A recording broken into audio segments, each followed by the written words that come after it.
Welcome back to 6 News at 5. It is time to take a look at your weather, and we have a brand new watch to tell you about. Just came out during the commercial break. As a matter of fact, you can probably see it scrolling just below me on our red bar here. That is a new severe thunderstorm watch that is in effect for everybody, highlighted in pink.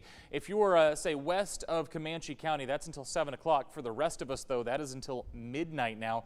I'll get that updated before 6 o'clock and get a text box on there so it's a little bit easier to read. Other than that, flood watches remain in effect for basically everybody until 1 p.m. Saturday for Central Texas and until 5 a.m. Sunday for the Brazos Valley. So again, a lot of watches out there right now. The severe thunderstorm watch is for tonight. The flood watch continues into tomorrow. That is the key takeaway for these watches. So let's see where everything is right now. Again, you can see some of the showers starting to sneak into parts of Brown County, Comanche County, but that's very light rain at this time.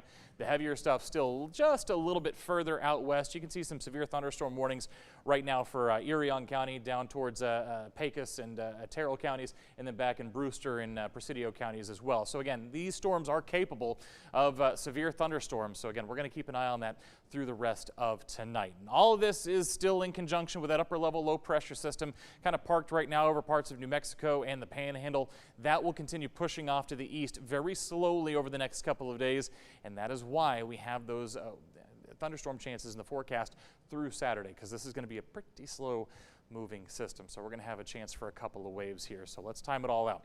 So by 6 o'clock, again, you can see everything kind of moving into parts of Brown County, those areas out to the west. Anytime between about 7 and 9, that's when we kind of expect it to push into our western communities here. And again, you can see this leading edge kind of has that bow shape to it. So again, these storms will be capable of those strong gusty winds, maybe some small to medium-sized hail as well. That's why the severe thunderstorm watch is in place. We're going to keep that threat in effect basically until midnight, and then potentially past I-35 through the overnight hours. Again, this is not expected to be a widespread severe event. But again, the isolated storm or two capable of those strong winds and large hail, maybe even a spin-up tornado or two, but that's a very low threat, will stay along the leading edge of these storms. This line continues to move across I-35 very slowly through into the overnight hours, into the I-45 corridor in the Brazos Valley, deep into the overnight hours. So again, that thunder and lightning may wake you up a little bit as these storms come through, but I think the later and later we get, the lower that severe threat becomes. After all this moves out, we'll get a break tomorrow morning, but then as we head towards mid-morning, early afternoon, we start to see some redevelopment, because again, this is a slow-moving system. Now, a lot of this, what we see tomorrow afternoon, is going to be very dependent on what happens tonight. Again, it's going to depend on how much the atmosphere is kind of able to reset after that first line of storms. But right now, a lot of our models in agreement that we'll see scattered thunderstorms tomorrow afternoon. I'm not expecting a full coverage here. And again, all of this will be moving from west to east throughout the day. Here we are going to stop it in the late evening hours. You can see it's kind of spreading across the I-35 corridor in areas east, and then it will move out as we head towards tomorrow evening. And by the time we get to Sunday, that was a lot, I know. We're going to have some quiet weather in store for us for Sunday. That severe weather outlook for tonight, primarily west of I-35, but you can see the further south you go, the more it sneaks into the I-35 corridor.